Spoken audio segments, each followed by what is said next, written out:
학생 여러분들, 한 주일 동안 잘 지내셨나요? 벌써 4월의 마지막 주가 되었군요. 연초부터 시작해서 지금까지 17번째 유튜브 예배를 드리고 있어요. 그리고 이제 며칠 안 있으면 계절의 여왕 5월이 시작됩니다. 5월은 행사가 참 많은 달이에요. 어린이 주일, 어버이 주일, 스승의 주일 등 많은 행사가 있어요. 그러나 현실은 우리가 함께 모여서 예배 드리지 못함을 참 안타깝게 생각을 해요.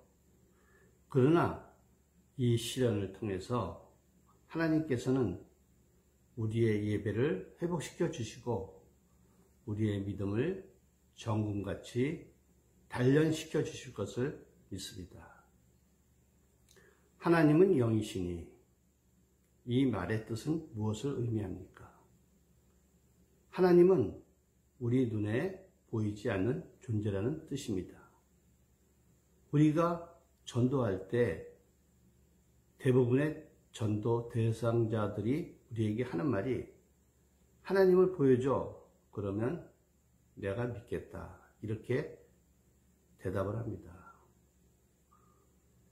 우리가 영이신 하나님을 보여줄 수도 없지만 어떤 형상을 만들어서 보여준다면 그것은 바로 우상을 만드는 것이에요. 하나님의 이름을 망령되게 하는 것이죠.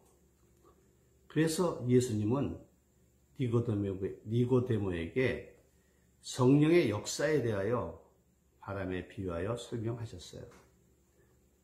바람은 어디에서 와서 어디로 가는지는 모르지만 바람이 눈에 보이지는 않지만 바람이 강하게 불던 약하게 불던 그 흔적은 남는 것이고 성령의 역사도 이러하다고 말씀을 하셨어요. 자, 이런 예수님의 설명에도 사람들은 눈에 보이는 것은 믿지만 눈에 보이지 않는 존재를 예배하고 믿는다는 것은 참 어려운 일이에요. 이스라엘의 역사를 보면 왜 그렇게 많은 사람들이 우상을 숭배하였는지 눈에 보이지 않는 하나님보다는 눈에 보이는 우상이 예배하기 쉬웠기 때문입니다. 첫째, 신령한 예배는 형상이 없다. 이렇듯 영이신 하나님을 예배하기 위하여 주님이 가르쳐 주신 몇 가지 진리를 우리는 명심해야 합니다. 24절, 하나님은 영이시니 예배하는 자가 신령과 진정으로 예배할지니라. 신령이라는 말은 예배가 영적이라는 의미입니다. 영적 예배란 우선 하나님을 대신할 무슨 형상을 만들어 놓고 예배할 수 없다는 것입니다. 예배당에서 성화를 걸어놓는다든가 사람의 모양한 한 상을 만들어서 세워놓는 것을 하나님은 용납하지 않으십니다. 영이신 하나님을 모독할 수 있기 때문입니다. 신령한 예배는 형상이 없는 예배입니다. 그러므로 교회에 나와서 예배 드릴 때 눈으로 무엇을 찾지 마십시오. 눈을 감고 조용히 마음의 문을 열고 하나님 앞에 서는 것이 신령한 예배입니다. You raise me up 이라는 찬송에 있습니다. 그 찬양을 보면 내 영혼 지치고 피곤할 때, 근심 걱정 내 마음 짓누를 때, 난 잠잠히 주님을 기다리네. 주님 내 곁에 오실 때까지. 그렇습니다. 신령한 예배는 주님이 내 곁에 오셔서 나를 만지시고 치유하셔서 주님이 항상 나와 함께 하셔서 우리를 산 위에 세우시고 거친 바다 위를 걷게 하심을 느끼고 믿는 것입니다. 영이신 하나님을 영으로 느끼는 것입니다. 아프리카에 사는 어느 원주민이 처음으로 선교사에게 복음을 들었습니다. 그는 예수를 믿게 되었고, 그리고 예수님에 대한 작은 책자를 하나 얻었습니다. 그는 글을 읽지 못하는 사람이었어요. 그는 예수님이 너무 좋아서 이웃에 있는 다른 원주민에게 찾아가 자기가 만난 예수님을 전도하였어요. 놀랍게도 전도받은 사람들이 다 예수님을 믿게 되었어요. 그들은 예수님께 예배를 드려야 된다고 생각을 했습니다. 그러나 그들은 어떻게 예배를 드려야 할지를 몰랐어요. 그래서 그들은 큰 돌 위에 선교사가 준 책을 얹어놓고 그곳에 삥 둘러 앉아서 눈을 감은 채 예배를 드렸다고 합니다. 웃음이 나는 예배지만 영이신 하나님을 진심으로 예배드리는 원주민은 신령과 진정으로 예배를 드린 것입니다. 비록 예배 순서와 말씀은 없었지만 그들은 진정한 예배를 드린 것입니다. 지금 현대 교회는 교회당을 너무 크고 호화스럽게 치장하고 성가대원들은 그렇게 요란한 가운을 입고 강대상은 왜 그렇게 화려하게 치장을 하는지, 물론 예배를 위한 최소한의 인간적 성이라는 것을 잘 알고 있습니다. 그러나 그 도가 지나쳐서 영이신 하나님을 예배하는데 조금이라도 지장을 준다면 우리는 단호하게 경계해야 합니다. 초대교회가 교회당도 없고 주보도 없고 오르간도 없고 성가대도 없고 심지어 직분자도 없을 때 그들이 얼마나 영이신 하나님과 만나는 아름다운 예배를 영감 있게 드렸는지 우리는 기억을 해야 합니다. 지금 우리가 드리는 이 유튜브 예배에도 영이신 하나님께서 임재해 계십니다. 눈을 감고 한번 느껴보세요. 영이신 하나님이 우리와 함께 우리 마음속에 계십니다. 그리고 우리를 향해 말씀하고 계십니다. 둘째, 예배는 공동체로 드리는 것이다. 사마리아 여인은 예수님에게 예배를 그리심산에서 드리는 것이 옳은지 예루살렘에서 드리는 것이 옳은지 물어보았어요. 예수님은 장수에 구애받는 예배는 이제 끝났다고 말씀하십니다. 하나님은 영이시기 때문입니다. 그리심산에도 예루살렘에도 지구 끝 어느 곳에도 하나님은 계십니다.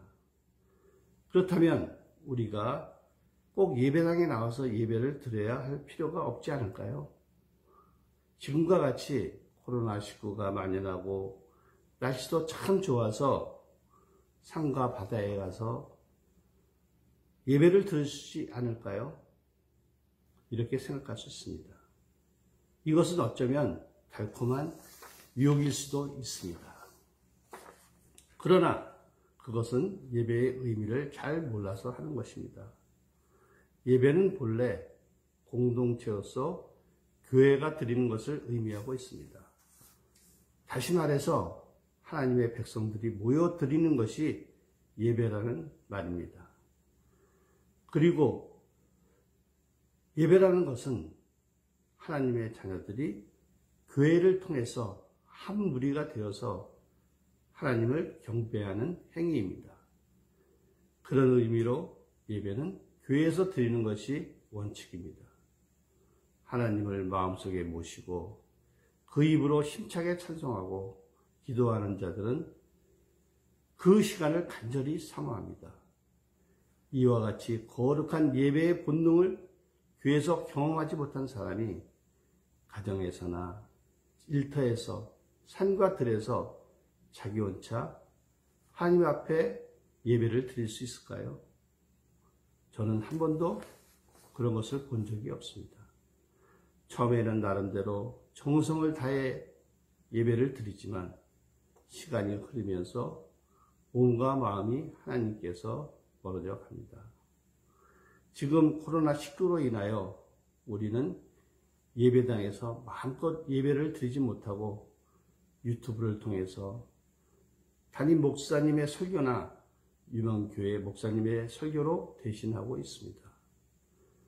처음에는 집에서 드리나 교회에서 예배 드리나 별반 차이를 느끼지 못하고 말씀의 은혜를 받는 것 같지만 1년이 넘은 지금 시점에서 나의 모습을 뒤돌아보면 초라해진 나의 신앙생활에 깜짝 놀랄 때가 많이 있습니다. 그래서 우리는 이 예배당에서 드리는 예배의 회복을 위하여 하나님께 우리 함께 모여 예배 드릴 수 있도록 간구해야 합니다. 그런 의미에서 주일날 교회에서 함께 드리는 예배가 중요한 것입니다. 요한복음 4장 21절 예수께서 이르시되 여자여 내 말을 믿으라. 이 산에서도 말고 예루살렘에서도 말고 너희가 아버지께 예배할 때가 이르리라. 예수님은 너희가 아버지께 예배할 때가 이르느니 하셨지 내가 아버지께 예배할 때가 이르느니 하고 말하지 않으셨습니다. 예배의 본질은 혼자 드리는 데 있지 않고 부름받은 거룩한 성도들이 함께 모여 예배를 드리는 것입니다. 교회에서 드리는 예배가 중요한 이유가 여기에 있습니다. 셋째, 하나님을 바로 알고 드리는 진정한 예배. 진정한 예배가 무엇인지 한번 생각해 봅시다. 진정한 예배는 하나님을 바로 알고 드리는 예배를 의미합니다. 다시 말해서 무식한 예배는 안 된다는 말입니다. 하나님이 누구십니까? 하나님이 기뻐하시는 예배가 무엇입니까? 하나님은 우리들에게 무엇을 주셨습니까? 이런 물음에 반응하고 대답할 수 있는 지식을 가지고 드리는 예배가 진정한 예배입니다. 그리고 그 예배를 하나님께서 받으십니다. 설교가 예배의 중요한 요소가 되는 이유, 원인이 바로 여기에 있습니다. 설교는 하나님이 어떤 분이신지를 가르쳐줍니다. 설교는 하나님의 뜻을 보여줍니다. 설교는 고통받고 낙심한 사람들의 마음을 위로하고 새 힘을 줍니다. 설교는 우리의 죄를 깨닫게 하고 하나님 앞에 더 가까이 가게 도와줍니다. 이런 의미에서 설교는 지성소와 같다고 할 수가 있습니다. 그래서 하나님의 말씀이 선포되면 성령께서 우리의 영을 열어주십니다. 그러나 같은 말씀을 들어도 깨닫는 자와 그렇지 않은 자가 있습니다. 깨닫지 못하는 자는 그 마음에 말씀이 없는 자입니다. 영이신 하나님을 잘 모른다면 우리는 진정한 예배를 드릴 수가 없습니다. 그러므로 우리는 성경을 열심히 배워야 합니다. 말씀으로 은혜를 받으면 하나님을 더 잘 알게 되고 하나님을 더 잘 알수록 정성스러운 예배자가 된다는 것입니다. 그러면 예배 드리는 자세가 달라지는 것입니다. 이런 자가 드리는 예배가 바로 진정한 예배입니다. 우리가 잘 알지도 못하는 하나님, 관심조차 없는 하나님을 향해 신령과 진정으로 예배를 드릴 수 있다고 생각하는 것은 망상입니다. 하나님은 지금도 이 순간에도 신령과 진정으로 예배하는 자들을 찾고 계십니다. 바로 우리가 주님이 찾으시는 예배자가 되어야 합니다. 주님 다시 오실 때까지. 자, 우리 기도하겠습니다. 사랑의 하나님, 주님의 은혜를 감사합니다. 저희 모두는 하나님께 신령과 진정으로 예배를 드리고자 하지만 영이신 하나님을 잘 알지 못하여 잘못된 예배를 드리고 있지 않은지 잘 돌아보게 하여 주시옵소서. 코로나19로 인하여 주님의 전에서 마음껏 찬양하고 기도해야 하는데 현실은 그렇지 못한 가운데 있습니다. 주님, 우리 모두에게 힘을 주셔서 이 긴 터널의 끝을 믿음으로 승리하며 지나가게 하여 주시옵소서. 그리고 코로나19가 끝나고 우리 다시 모여 예배 드릴 때 더욱더 신실한 예배자가 되게 하여 주시옵소서. 예수님의 이름으로 감사하며 기도 올렸사옵나이다. 아멘. 자, 우리 다음 시간에는 요한복음 5장 1절에서 15절까지 일어나 걸어라. 아무런 희망도 없이 세상을 살아가는 저희를 보시고 예수님은 말씀하십니다. 자, 내 자리를 박차고 일어나 걸어라. 이렇게 말씀하고 계십니다.